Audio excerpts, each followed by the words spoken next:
Breaking news this morning, a silent killer at an upscale mall. The manager of this restaurant is dead and dozens are sent to the hospital, including some of the first responders who arrived to help people. Officials believe this is a case of carbon monoxide poisoning, and ABC's Mara Schiavocampo is on the scene in Huntington Station, New York. Mara, good morning. Dan, good morning. It all happened here at the Legal Seafoods at this mall. Police first got a call that someone had passed out yesterday evening around 6 p.m. just as the restaurant was beginning to see its dinner crowd. And when first responders arrived, they started feeling ill too, overcome by a colorless, odorless poison.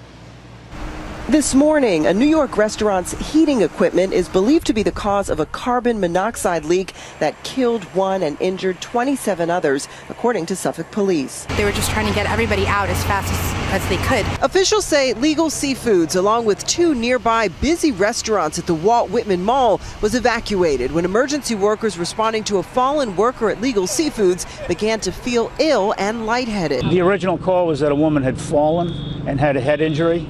That's possibly as a result of the carbon monoxide.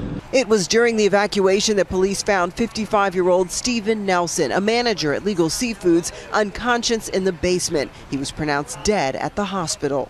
When I came out, there was just a whole bunch of ambulances everywhere. 7 rescue workers were among those treated for exposure to the odorless, deadly gas. But police say other survivors are all staff members. The leak confined to the building's basement. It does not appear at the moment to have made it into the area of the restaurant where the customers were. Legal Seafoods declined to comment, but overnight the company posted this message on its Twitter account. "We are profoundly saddened to learn of the tragic death of our general manager, Steve Nelson. Our thoughts and prayers are with his family." And this morning, there's a sign here on the door of Legal Seafoods declaring the building condemned and closed to the public. And most of those who got sick were treated at area hospitals and have been released. Dan? Mara, thank you. For more on the dangers of carbon monoxide poisoning, let's bring in ABC's chief health and medical editor, Dr. Rich Besser. Rich, good morning. Are cases of mass poisonings like this rare?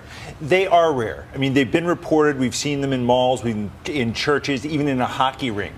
But it tends to occur wherever there's a machine that's burning fuel, gasoline, propane, kerosene, and it builds up. Most likely that's in the home where people are using generators when the power goes out. But 15,000 people every year go to the ER, and there are hundreds of people who die from carbon monoxide poisoning. 15,000. All right. So what are the signs we should look for? Well, you have to be careful. You know, using a detector is the way to go because this is colorless, odorless, tasteless, doesn't irritate.